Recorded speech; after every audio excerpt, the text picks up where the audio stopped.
The rampaging Dutch have one of the best draws in the tournament. Mexico will not go down without a fight, but the return of Van Persie just gives the Dutch that extra firepower. The second game tonight sees the surprises of the tournament battle it out with a place in the quarterfinals at stake. Greece are in the knockouts for the first time ever, but Costa Rica are the story of this tournament, and one of these teams will reach the quarters for the first time. And in the games last night, host Brazil hold their nerve to come through on penalties against Chile.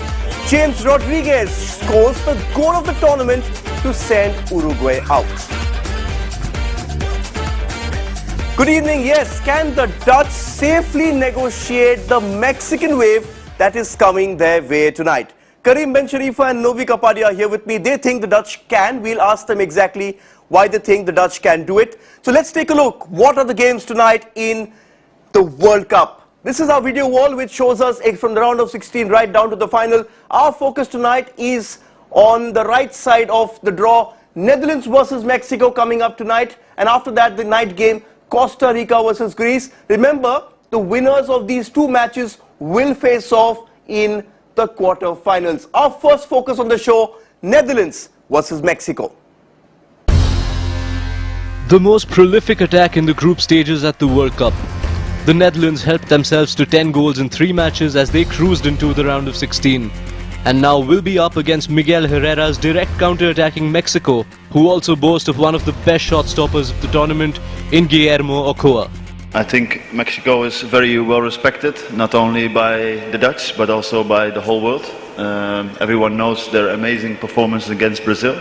They had a very good performance. They won 3-1 against Croatia, what is in my opinion also a very good team. So they are well respected, they have very good players, and it's going to be a great game. Louis van Gaal's men will wear a familiar look when they step out at Fortaleza, as they welcome back their talismanic captain Robin van Persie, who along with Arjen Robben will surely not need a second invitation to test the formidable Ochoa. The Mexican defense, who gave a good account of themselves against Brazil, will have a lot on their plate. But with the likes of Giovanni Dos Santos and Oscar Peralta forever ready to surge into open spaces against the shaky Oranje backline, this one could well be decided by the battle of the wingers. I think the defense has been very important because in a tournament so short and so important, it's fundamental to have this strength, and it really helps us to win points and give options for the strikers, which makes the difference. I think we have to keep a level head as the team has been seen playing well, and we have to carry on like this. The mismatch on paper is evident, but the charisma of a knockout tie of supreme attacking skill against formidable defense ensures an entertaining clash. With Abhimanyu Sen in New Delhi, Yash Jha. Novi Kapadia, for all this talk about Louis van Gaal being this very strict coach, he actually gave his players a day off to spend with their families. We saw photos of them on the beach, Van Persie frolicking with fans and friends in the swimming pool. So this clearly shows the spirit in the Dutch side. Yes, creditable. He's flexible. He's unlike Capello, who at times imposes very strict strictures on his players. So he's helped them relax, and I think the coach understands the Dutch mentality. That is very important. The coach must know the psychology of the players that he's dealing with, when they want relaxation, when you have to push them a little more, and that he's got a blend of experienced and young players. Well, Louis van Gaal, so far everything he touches has turned to goal. He's got the Midas touch. Let's see how it works out in the knockout round also, how the relaxed Dutch will take on charged up Mexico.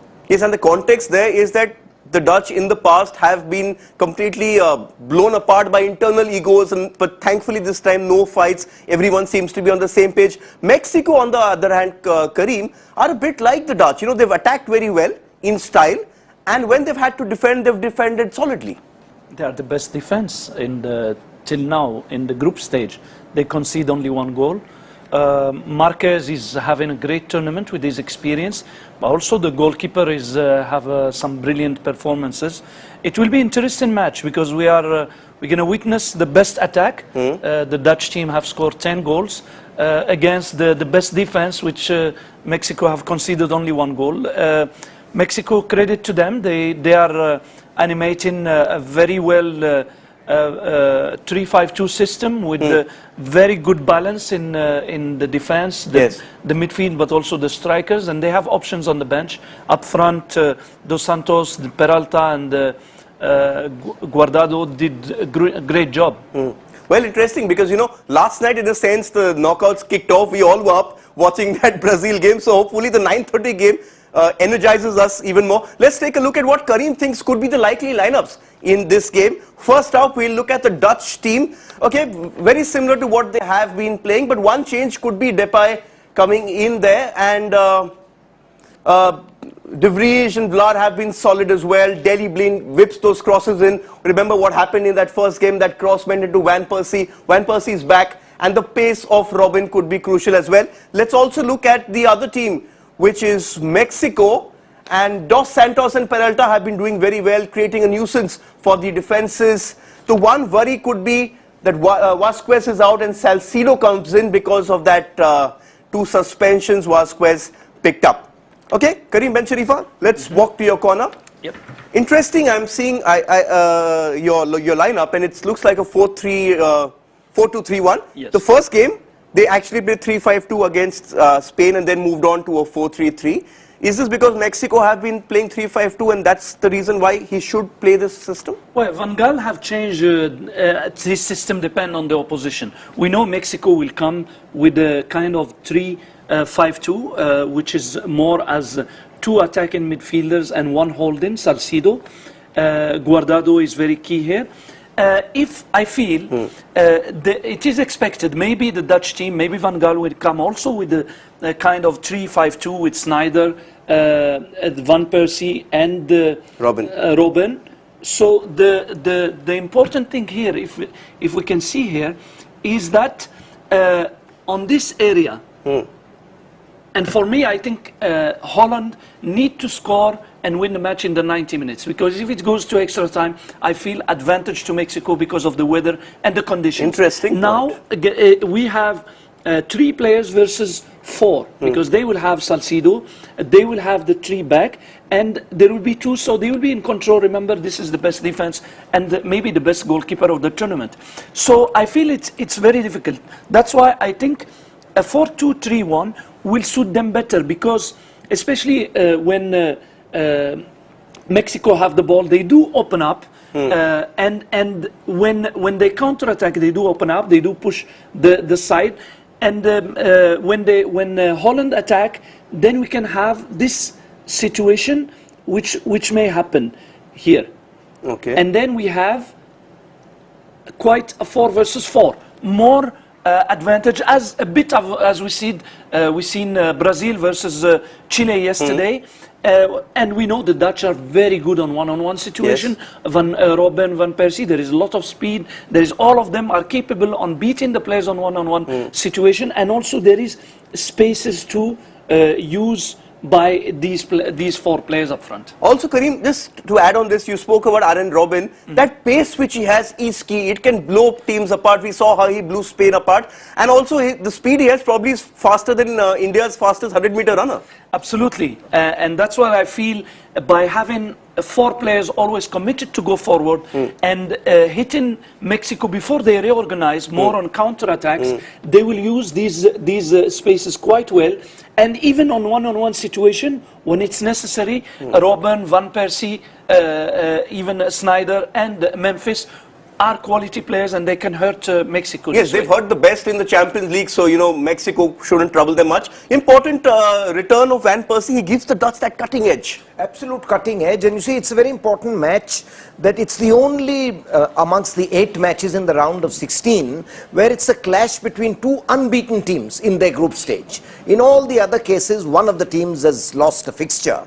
So yes, the best defense, a very resolute, dogged team, but you know, Mexico have to overcome the burden of history. They've also always somehow capitulated in the round of 16. Except Since 1994, Novi, every tournament they're a round of 16 team. That is the problem, and you know, and Dutch have that winning mentality.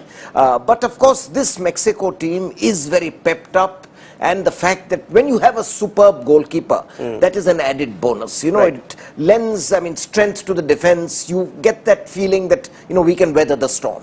Also, Karim, since we're talking about Mexico, the fact that Peralta is doing so well and Chicharito's on the bench, they seem to be spurring each other on. Also, Chicharito probably has a point to prove to Louis van Gaal because he's going to be his boss at United, and Chicharito spent most of the season on the bench for United last season. I'm sure the coach of Mexico is aware of this point, and I'm sure he will, at certain stage of the game, use, if necessary, use Chicharito to come into the game, because he knows that Chicharito will be very motivated to prove his worth, especially that last season, as you said, he spent most of the time on the bench.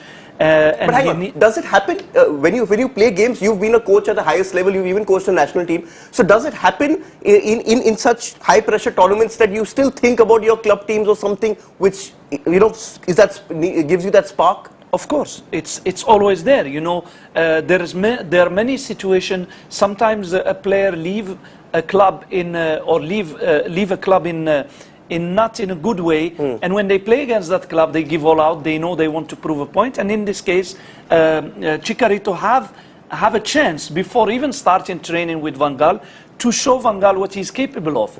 You know, it's a bit like what Suarez did against England, because he had some grudges against the media and against some people who criticizing him, and you had seen the performance that he did against England. So definitely the players do have ways of motivating themselves, and the coaches are wise enough, aware of it to use it as much as possible on the day. Now, you know, when Karim was talking on the telestrator, he spoke a lot about Robben and Van Persie. But one man who's not getting talked about enough in this tournament is Sneijder. Wesley Sneijder was known in 2010 for those attacking runs. He's doing a more defensive role this time, doing a job which has been assigned to him by Van Gaal. We're not hearing too much about him, but he's doing that job solidly. Yes, he's playing for the cause of the team, and Van Gaal wants a tactical framework, and which Wesley Sneijder is a very clever player. You know, moves very subtly, distributes well, can cover well, a complete midfielder. He's come back to fitness with a tremendous regime. He worked under a kickboxer to get back into fitness in Turkey. And, you know, they're the younger Dutch players who could also spring a surprise. Memphis Depay, if he starts blistering pace on the flanks, he could be the trump card. You know, because then you can have pace from both flanks. And as we saw on the telestrator, that there are gaps which, once the Dutch go forward, they're all a bit like Usain Bolt. It's very tough to catch them up. And the Mexican defense, remember, aging legs, so it's going to be very difficult. Okay, then we'll move on and we'll talk about the results of last night, because they really were some exciting games to kick off the round of 16. Host Brazil edged Chile out on penalties to enter the quarters after a frantic start to the clash. David Luiz gave the hosts the lead on 18 minutes with his first ever goal for Brazil. But parity was restored less than 15 minutes later, Chile pouncing on a shocking defensive lapse, Alexis Sanchez making no mistake. And that's how it stayed, going to the penalties. But there was a moment Mexico could have won it, Chile could have won it in the 119th minute.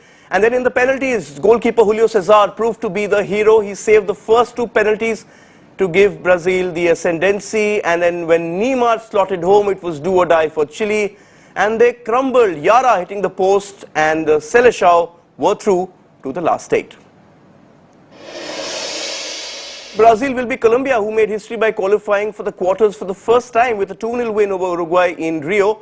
James Rodriguez put Colombia ahead with an absolute screamer, his 28-minute goal, a sure shot contender for goal of the tournament. The Colombians took a 1-0 lead going into the half-time, and it was that man Rodriguez again who was on hand to double the lead for his side after 50 minutes. Colombia held on to the lead, knocking out toothless Uruguay, remember, who were without Luis Suarez, and they will meet Brazil next. Okay, time for us to take a break. When we return, the shock game of this round. Who would have expected Costa Rica to battle Greece for a place in the quarterfinals?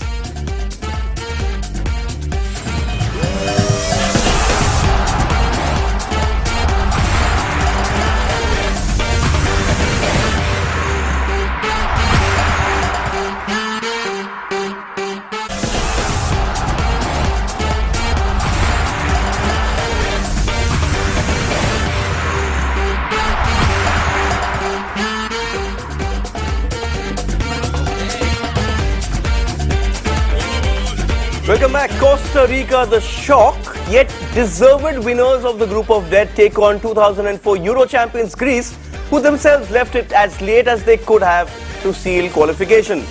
Costa Rica are arguably the story of the World Cup so far. Los Ticos, remember, one group of death. Captain Brian Ruiz and striker Joel Campbell have led the front line with aplomb so far. But up against Costa Rica tonight, perhaps the most stingy of all defences, not many would fancy Greece's chances of progression. But Fernando Santos' men will surely look back to that stunning Euro 2004 campaign for inspiration as they look to cause yet another Greek tragedy at the world stage. Novi Kapadia, you're actually an English professor, so the Greek tragedy is something you will understand. But you were there in 2004 when Greece shocked everyone by winning 2004 Euro, beat Portugal in the final. Shades of that coming here, that resilience in a way. Yes, every match people said Greece will lose, this Portugal will have too much flair, somebody will have, you know. But they just under Otto Rehagel, they were a very resolute team. And to continue the literature analogy, they could do a Trojan horse on Costa Rica. They did that to Ivory Coast. I mean, Greece were out of the picture. Very dangerous, those two men up fronts, Samaras and Samaris. You know, both of them very quick, and Samaras is all because having played in Celtic, having played in the top leagues, you know, knows how to win free kicks. They are excellent in set pieces. They even won Euro 2004 with a set piece. With set pieces. Charistas getting the goal in the corner kick. I mean, Portugal's best chance to win a major title, you know, at home. So Greece a very tough nut to crack. I mean, of course, Costa Rica's had a dream run, and probably the team is very determined after the doping scandal. The coach must have motivated them. So it will be a great run of the two underdogs, and hopefully it's an interesting match. Hopefully interesting, and Netherlands await in the next round. But coach, looking at the way they play, looking at the way Costa Rica play, high defensive line, the Greeks could exploit that in a sense. If you look at something which the Greeks can do well, and the Greeks, as he said, are very resolute, they're defensive, they're determined, and when you have determination on your side, you can break any team down. You know, this we explain it. All the teams that play 3-5-2 system, especially those teams who attack, who doesn't defend, because 3-5-2 can be 5-3-2. Which is staying at the back and defending, which Costa Rica doesn't do. Costa Rica run a lot, put high pressure, commit the wing backs, and they have three at the back when they have the ball especially. Then that's where Greece can hurt them, because as Novi rightly said, Greece have capabilities going up front with Samaras, with even Karagounis, yes. When he play with his experience, he can shoot, he can add that extra player, and that's where Costa Rica should be careful.